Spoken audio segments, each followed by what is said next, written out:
On today's episode of the Cryptoverse, John McAfee on why Bitcoin will become the standard for the world.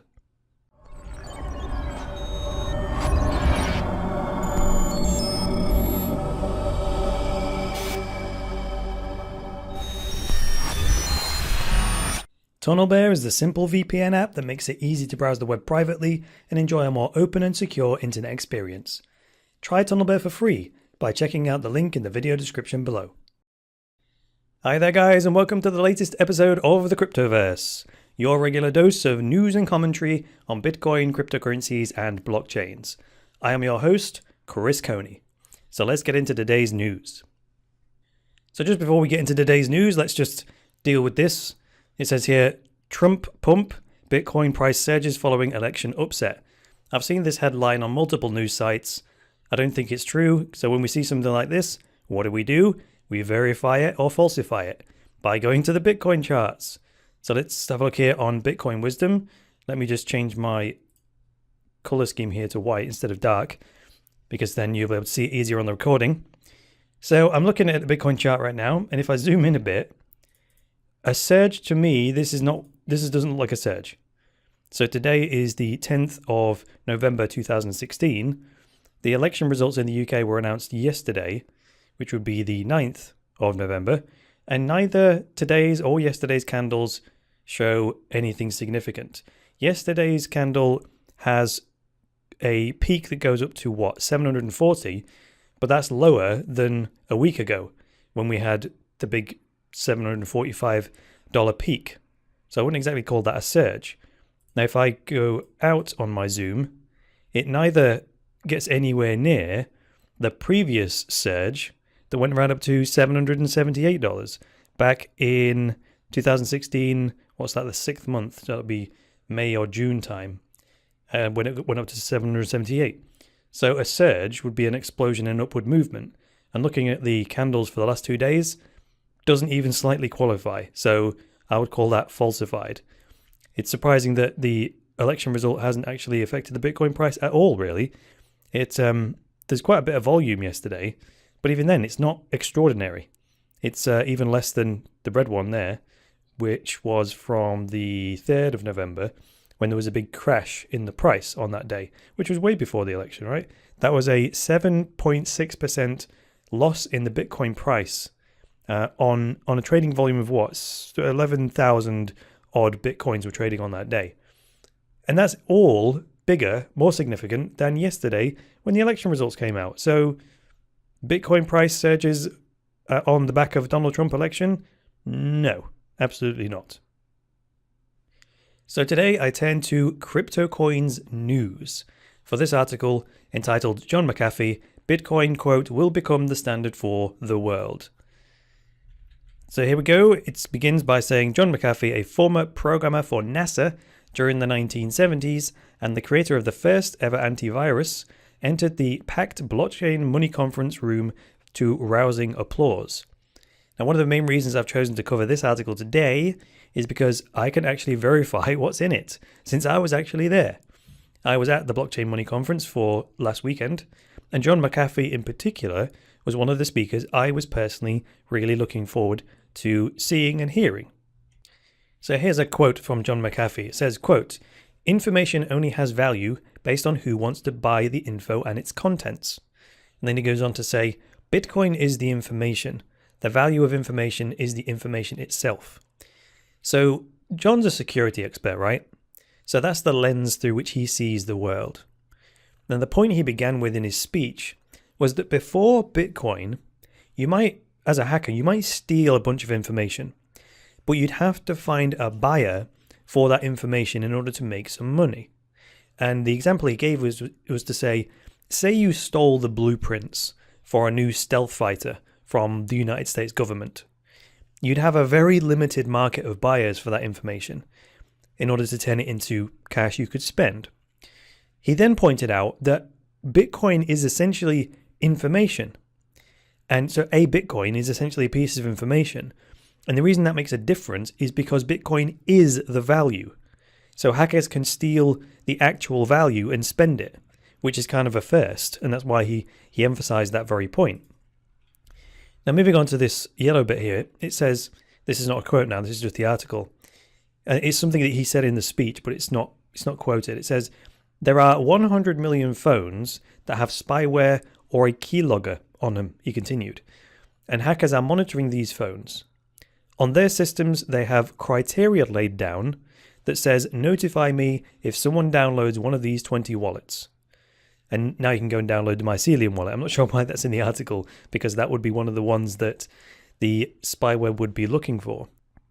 So specifically how he described this working was that first the hacker has to get the spyware on the phone, which is, he said, simply a case of running a script in the background when a page loads on a porn site. So then the spyware, once it's in there, it will just wait for you to open or download any one of the crypto wallets that it knows about, right, which the hacker has listed. And once it's done that, it goes about taking screenshots. So if it detects you've opened the Mycelium wallet or the Jax wallet or whatever on your phone, it then goes about taking screenshots of what's on your phone's screen in an attempt to get a picture of your private key and then send it back to the attacker. Now, it doesn't have to do this randomly either. If the hacker has studied the way that the app works, typically there's a fairly standardized process that happens when you first install a new mobile wallet. It first asks you to set a password or to write down your private key or back up a recovery phrase or whatever. And usually that's the second or third screen that is displayed. So these spywares can be programmed to capture the second or third screen after the app is first opened. And then there's a high degree of accuracy that the hacker will get a picture of the private key. And John asked the question to the crowd, and I actually answered it. He says, and what happens if the attacker gets your private key? And I was like, well, you can just take all the money out, right? It's as good as having ownership of those funds. So it doesn't matter how secure the actual software is, doesn't matter how well it's written, all of that goes out of the window if I leave my private key laying on the table. There's nothing the developers of the Jax wallet, the Mycelium wallet, blockchain.info, if any of those guys can do to secure my funds if I surrender the private key. And that was the key point that John was making. So let's move on to this green bit here. This is another quote. He says, there will come one day when everyone's wallet is emptied. And that's what he said to this gripped, packed room, as it says in the article. Then he goes on to say, there will never be a software wallet that is completely secure, not as long as you are using mobile wallets, because they are designed to spy on you, not to provide security. And he said that hardware wallets are the only way. So John gives us these great insights into how hackers think. And many of these hackers are very calculated, more than opportunistic. So once they breach a system, they don't necessarily do anything immediately.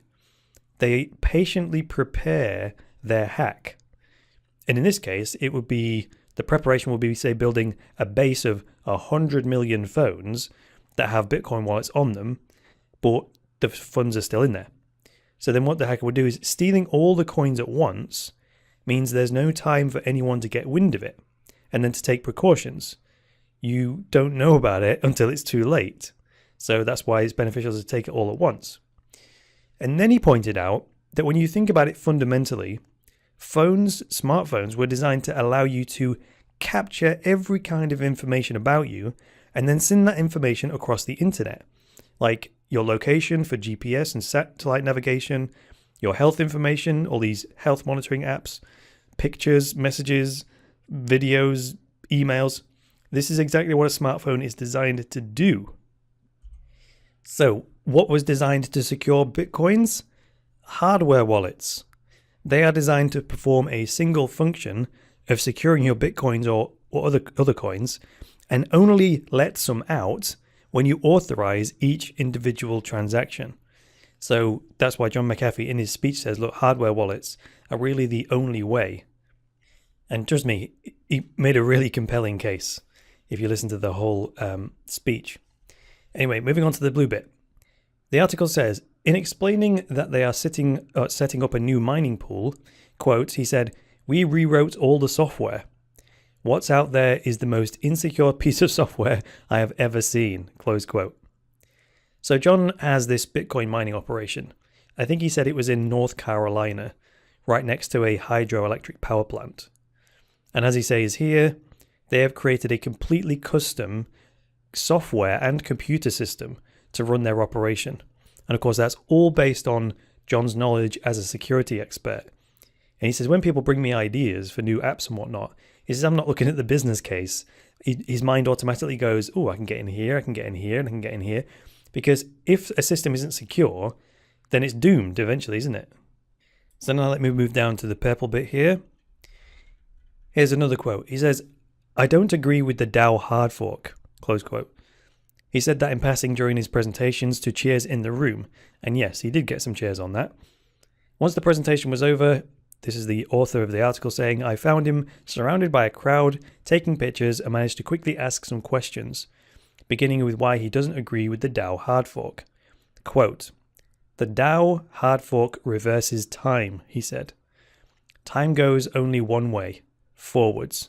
It can't go backwards. And then he said, quote, it's messing with maths, he continued. Now, I've said this on the Cryptoverse before, but I also don't agree with the DAO hard fork. And my reasoning is that it teaches people that they don't have to bear the consequences of their actions. I think that's very dangerous because when there are no consequences, people don't learn the valuable lessons.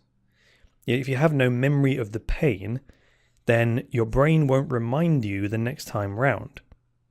So let's finish this off with the grey bit. It ends by saying McAfee's attendance at the conference is very much yet another sign of the continuing attraction of Bitcoin, the only space where high financiers, members of parliament, pioneers in computing, the intellectual curious, and the ordinary man outside who somehow made his way into the conference intermingle with a rich and passionate pastiche that aims to bring cutting-edge technology to the failed banking system which almost clogged the world's arteries just 8 years ago. Now, this is exactly why I have chosen to apply myself to the world of Bitcoin, cryptocurrencies, and blockchains. This list of all the different types of people who are paying attention to Bitcoin reveals how money is a fabric that interconnects everything. And I'm someone who wants to alleviate suffering in the world. But rather than flying to Haiti and doing humanitarian work, I see that my personal skills are better applied to transforming the economic system that creates the environment where such suffering emerges. So thanks for joining me today, guys. If you liked this episode, hit the like button. If you disliked it, hit the dislike button. Leave me a comment below with some feedback and get subscribed. Or even consider supporting me directly by going to cryptoversity.com/podcast and sending me a Bitcoin tip to the address on that page. If you would like to support me without actually spending any money, then click on the Steam It logo. Vote for this episode on the Steam network. That will get me some cryptocurrency without you having to spend a penny. If you would like something physical, then scroll up to the top, click on this store button. That will send you through to the Cryptoversity store where you can buy yourself a t-shirt with the Cryptoversity branding on it. That kind of thing helps me out a lot. Or if you would like more structured information on Bitcoin, cryptocurrencies and blockchains, click on the courses button and you'll be able to buy yourself an online course. That's all for today. I will be back tomorrow with another episode of the Cryptoverse. And until then, it's me, Chris Coney, saying bye for now.